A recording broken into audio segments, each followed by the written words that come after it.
Bayangkan, satu kota kecil di Timur Tengah menjadi sebab jutaan manusia mengangkat pedang atas nama Tuhan. Di abad ke-11, dunia Islam dan dunia Kristen berdiri berseberangan seperti dua raksasa di ujung panah sejarah. Di satu sisi, kekhalifahan Islam Tengah menguasai bentangan dari Spanyol hingga Asia.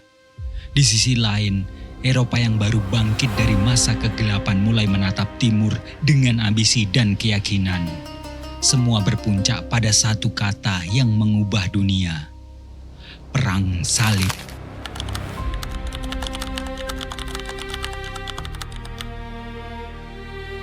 Pemicu utamanya berawal dari perebutan kota Yerusalem, kota suci bagi tiga agama besar, Islam, Kristen, dan Yahudi. Setelah penaklukan oleh Khalifah Umar bin Khattab tahun 638 Masehi, umat Kristen masih diizinkan berziarah ke tempat-tempat suci. Namun ketika kekuasaan berpindah ke tangan Bani Seljuk, Turki abad ke-11, situasi berubah.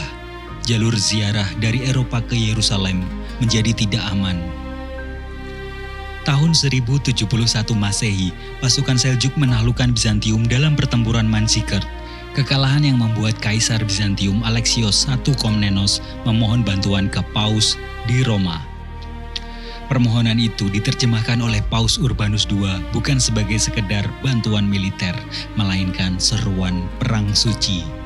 Dalam konsili Clermont tahun 1095, di sebuah sidang majelis, Paus Urbanus II berseru, Deus vult, yang berarti Tuhan menghendakinya. Seruan ini membakar semangat ribuan kesatria dan rakyat Eropa. Tujuannya jelas, merebut kembali tanah suci dari tangan umat Islam. Sumber utama peristiwa ini tercatat dalam karya Gesta Francorum, catatan anonim dari peserta Perang Salib pertama, serta karya sejarawan Islam seperti Ibnu al-Atsir dalam Al-Kamil fi al-Tarikh.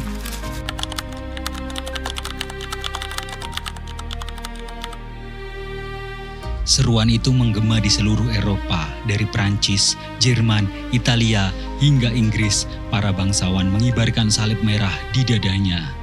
Pasukan pertama dipimpin oleh Peter the Hermit, seorang pendeta karismatik yang menggerakkan ribuan rakyat biasa dalam apa yang disebut People Crusades.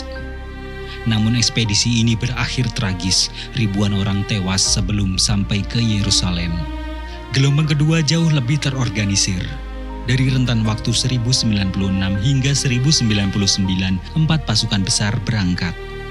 Pasukan dari Godfrey de Bouillon dan Baldwin dari Lorraine yang berasal dari Prancis, selanjutnya Bohemond dari Taranto, Normandia, Italia Selatan, dan juga Raymond IV dari Toulouse, Prancis Selatan. Sementara itu di pihak kaum muslimin, dunia Islam saat itu belum bersatu. Di barat ada dinasti Fatimiyah di Mesir yang bermazhab Syiah, sedangkan di timur kekuatan Bani Seljuk bermazhab Sunni. Perpecahan inilah yang memudahkan pasukan salib merebut Yerusalem pada tahun 1099 Masehi dengan pertumpahan darah yang luar biasa, sebagaimana dicatat oleh Ibnu al-Khalanisi dalam Tarikh Dimashq. Ibnu al-Khalanisi menuliskan narasi yang sangat pedih dalam tarikhnya, hingga kami tidak bisa membacakannya di sini.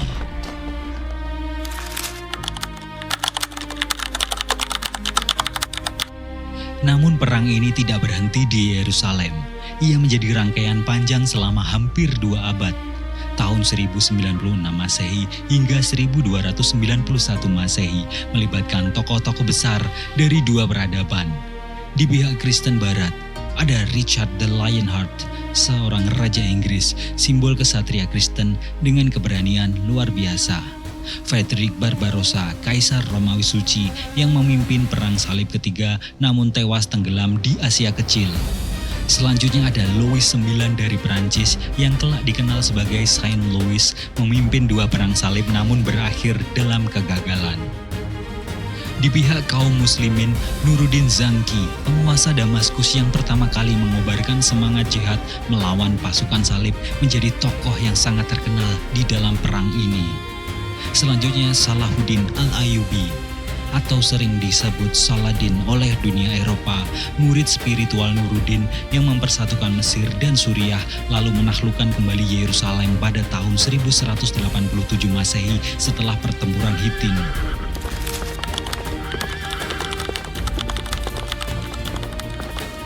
Konflik ini tidak hanya antara dua agama, tetapi antara dua dunia politik global. Di pihak Eropa Latin, terlibat kerajaan besar seperti Kerajaan Inggris, Prancis, Kekaisaran Romawi Suci, serta negara Kepausan. Di pihak kaum muslimin terdapat dinasti Seljuk, Fatimiyah, Ayyubiyah, dan kemudian dinasti Mamluk. Sedangkan Bizantium, meski Kristen Timur, seringkali berada di posisi sulit, kadang sekutu, kadang korban dari pasukan salib itu sendiri. Perang ini meninggalkan luka mendalam dan juga jejak pertukaran budaya, ilmu, pengetahuan, arsitektur, hingga diplomasi lintas peradaban.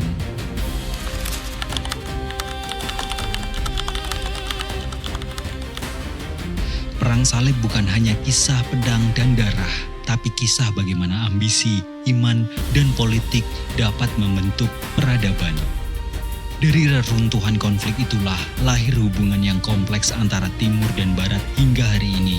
Sejarah bukan hanya tentang siapa yang menang, tapi tentang apa yang kita pelajari dari api yang membakar dunia.